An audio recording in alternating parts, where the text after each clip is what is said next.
Everyone, welcome back to my channel stock analysis.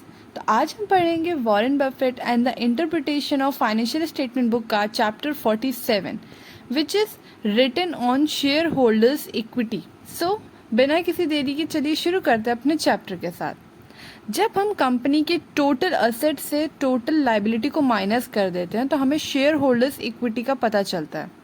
इसकी एक equation भी है, total asset minus total liability is equals to share holders equity.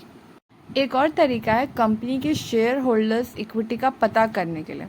यदि हम company के प्रीफर्ड और common stocks, paid in capital, retain earning को जोड़ देते हैं और उसमें से ट्रेजरी स्टॉक को माइनस कर देते हैं तो हमें कंपनी के शेयर होल्डर्स इक्विटी का पता चल जाएगा।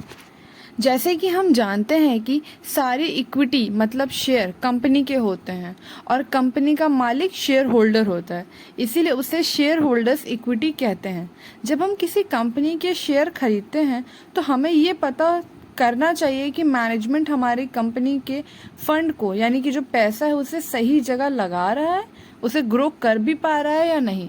अगर मैनेजमेंट ऐसा नहीं कर रहा तो हमें उस कंपनी के शेयर को बेच देना चाहिए और किसी अच्छी कंपनी जिसका मैनेजमेंट सही से उस पैसे को ग्रो कर रहा हो वहाँ पे उसे इन्वेस्ट कर देना चाहिए। वॉरेन बफेट ने इस चैप्टर में यही सलाह दी है कि अगर मैनेजमेंट अच्छा है और कंपनी के पैसे को सही से ग्रो कर रहा है तो आपको ऐसी कंपनी में इन्वेस्ट करना चाहिए, क्योंकि लंबे समय में शेयर होल्डर्स इक्विटी आपका जो इन्वेस्ट किया हुआ पैसा है उसे काफ़ी ज़्यादा ग्रो कर सकता है। और इससे ये भी पता चलता है कि आप जिस कंपनी में इन्वेस्ट कर रहे हो, यानी जिसमें पैसा लगा रहे हो, उसके पास ड्यूरेबल कम्पिटिटिव एडवांटेज है तब जब वो उस पैसे को ग्रो कर पा रहा है, अगर नहीं मतलब नहीं है। तो बहुत ही सिंपल चैप्टर था। अगर आपको समझ में आया हो तो please like, share and subscribe to our channel. और तब तक के लिए थैंक्स फॉर वॉचिंग। जय हिंद, जय भारत।